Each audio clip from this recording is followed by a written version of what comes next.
DJ Sumit Satish, DJ Sumit Satish, DJ Sumit Satish, Rayma, Rayma, Rayma.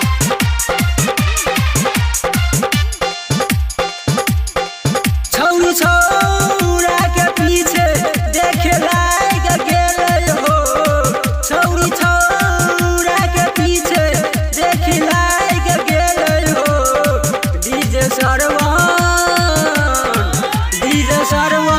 के संगे छौरी भाग गेलै हो। डीजे सरवन के संगे छौरी भाग गेलै हो।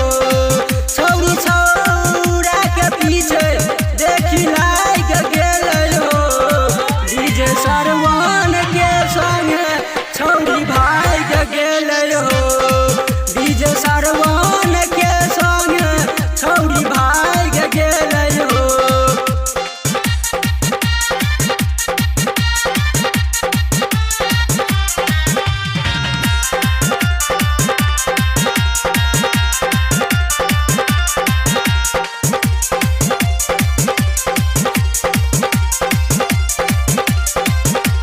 पहले से मारे चले छौरी ओकरा लाइन 12 बजे रात में बनल के पलाइन।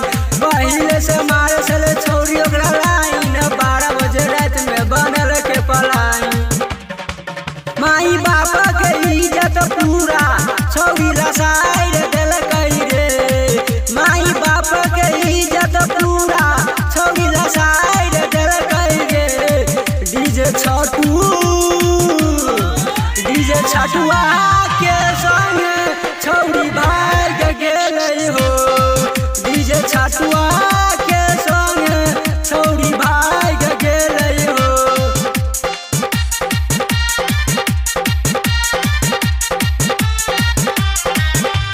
DJ Sumit Satish, DJ Sumit Satish, DJ Sumit Satish, Rayma, Rayma, Rayma. Writer Sonu से छले ओकरा मेल रे। पवन राजा गेले ओइ में हेल रे। राइटर सोनू से छले ओकरा मेल रे। पवन राजा गेले ओइ में हेल रे। सबका गुड्डू नवीन बात जान गेलै रे। सबका गुड्डू नवीन बात जान गेलै रे। डीजे राहुल के संगे छौरी भाग गेलै हो। डीजे सरवन के संगे राजनी भाग